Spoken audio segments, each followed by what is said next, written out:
On a vu lors de la dernière Coupe du Monde en Russie que plusieurs équipes de la région Méditerranée-Moyen-Orient avaient participé à la compétition. Nous avions le Maroc, nous avions l'Égypte, nous avions l'Iran, l'Arabie Saoudite, mais aucun de ces quatre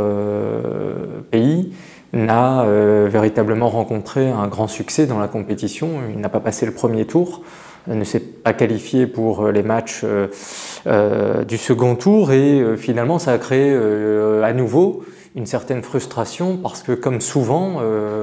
dans les dernières éditions de la Coupe du Monde, les pays de la région ont rarement fait de véritables performances. On a eu par le passé parfois la Turquie qui était allée assez loin dans certaines éditions de la Coupe du Monde ou championnat d'Europe des Nations.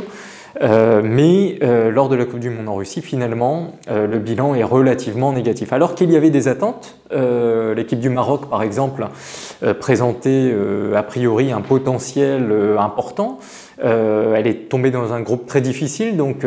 quelque part la non-qualification a été acceptée par la population et la société marocaine. Dans le cas de l'Égypte, on aurait pu penser finalement que l'Égypte, avec un grand joueur en attaque, avec Mohamed Salah, qui avait été élu meilleur joueur du championnat en Angleterre juste avant, pouvait éventuellement créer une surprise. Et puis on a eu au contraire l'Iran qui, dans un moment de reclassement sur la scène internationale, finalement s'est retrouvée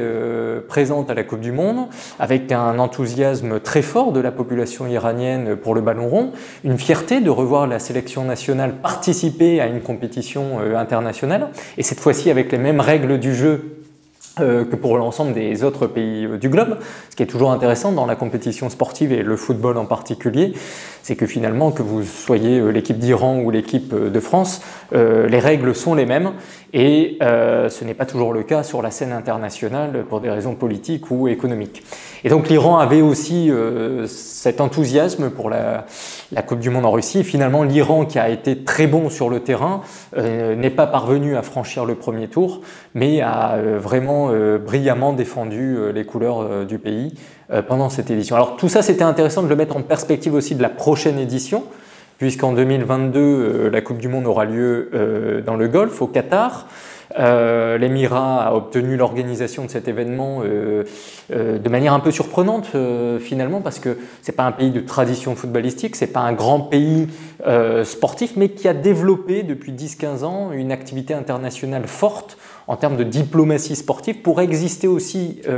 vis-à-vis du reste du monde sur ce terrain de l'événementiel et du sport en particulier, avec le football comme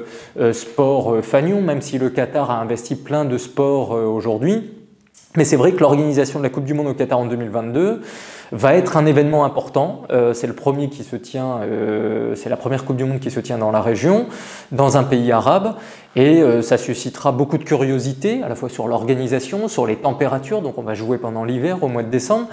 et sur la capacité finalement d'un pays de la région à organiser un événement hyper médiatisé qu'il faut sécuriser